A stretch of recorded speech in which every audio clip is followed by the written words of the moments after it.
te amar, tocar o teu coração e me derramar aos teus pés. Mais perto quero estar, Senhor, e te adorar com tudo que eu sou e te render glória, aleluia,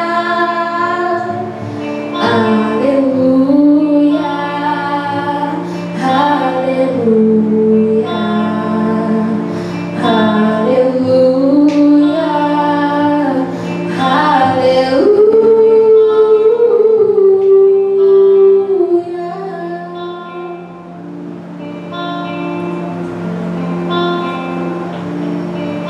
Quando lutas vierem me derrubar, firmemente eu estarei, pois tu és o meu refúgio, ó Deus.